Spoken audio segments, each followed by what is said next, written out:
You know, we're on the Mangalui, and the first night we had a really, really super rough crossing.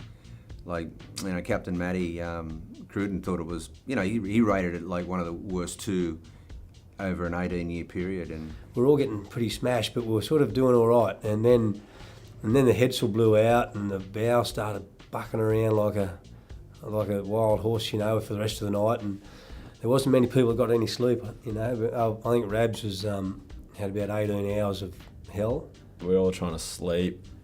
Bugsy's like in there, just, you know, I don't know, like 55, just getting hammered. We're all just feeling seasick. It was just a nightmare trip.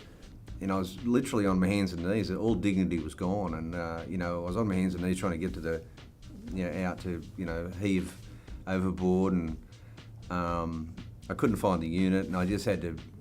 This night was one of the longest of my life. It was just a really, really, really bad experience. It was a pretty gnarly night. It was, as I say, 18-hour crossing, and we got smashed for 18 hours.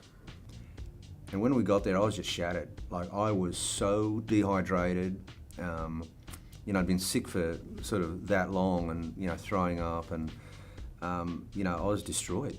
You know, and you know, felt like I was so weak, and, you know, I was so in need of you know, minerals and salts and just, you know, replenishment. And everyone went surfing. It was the first day, and I just couldn't even leave the boat. I'm like, where's Bugsy? He's just like nowhere to be seen all day, and I guess he was, you know, hooked up to this machine that none of us knew about. He kept it like a little secret, and the next day, you know, he was up like perfect, like nothing was wrong. Ended up surfing for like 9 hours and surfing, you know, better than all of us. In fact, you know, I didn't think I'd recover for the whole trip. I was that shattered. I was so dehydrated, so weak, and just felt like there's no way I could go surfing. And so I just hooked up the, you know, with my little unit, and put it on a setting that, you know, Josie had set for me, and just turned it on and just kept it on throughout the rest of the afternoon and all night. You know, and I finally had a little bit of food that night. I couldn't even eat. And then, you know, I had a good night's sleep in still water, and, you know, my equilibrium came back. And the next morning I got up, and we'd already chugged off to find some great surf because the swell hit that night, and we arrived at this spot, and, you know, what ensued was one of the best days surfing in probably 30 years, you know, without a doubt. You know, I surfed for like 9 or 10 hours. I haven't done that in 30 years. I surfed with full energy.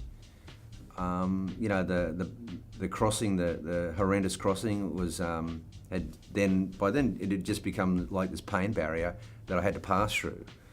But I just feel there's no way I could have passed through it with, you know, without having the Pep Surf therapy attached to me and hooked up for the night. You know, I just absolutely, there's no way I could have recovered that quickly on my own without any other assistance. You know, we're in the tropics, we're on the equator. You know, it's not an easy place to surf all day. You know, the waves were quite demanding. You know, there was barrels. I mean, apart from the fact that I was energised, I was also super connected with my surfing. And I really got in touch with my tube riding again, deep tube riding that day. And, you know, I also got in touch with my, again, I felt like I was in touch with my youth and my courage. You know, because your courage disappears as you get older. And, you know, we're over super shallow reefs, and, you know, the mean barrels, and, you know, the consequences are you just get slammed on the reef. And, you know, I wasn't used to that kind of surfing. You know, I'm used to user-friendly conditions out on the sandbars and point breaks. So, you know, to me it was wonderful, and kind of like probably the most amazing thing was that I surfed for 9 hours that day. Like I felt my eyes were sunburned, and I was worried about that. I thought I'd blown myself out. The waves were so good, I just gorged on them, and, you know, I had overdone it probably. You know, I was sunburned. My eyes were sunburned. You know, you can't escape that, you know, equatorial heat. And you know, that night I just hooked up again. The next day we were at another place, and I put another 6 hours in, and that to me was really. I said, no, there's something going on here, because, you know, I cannot surf for 9 hours and back up for 6 hours the following day through again through the heat of the day, and it just continued on. I had several 9-hour days, surfing days on that trip, and I felt good from start to finish. There were some other people on the boat that had gone down with bugs and were bedridden, because up there's all kinds of little bugs and parasites and viruses and all kinds of things floating around. And I just felt, you know, even though I had been in a super weakened condition, and plus I've had malaria, and I thought my immune system was so beat up that I might get malaria back, that I ended up just coming through the rest of the trip like totally on top of things. So, you know, I give full credit to you know, the technology and the therapy that, you know, Josie had introduced to me, and you know,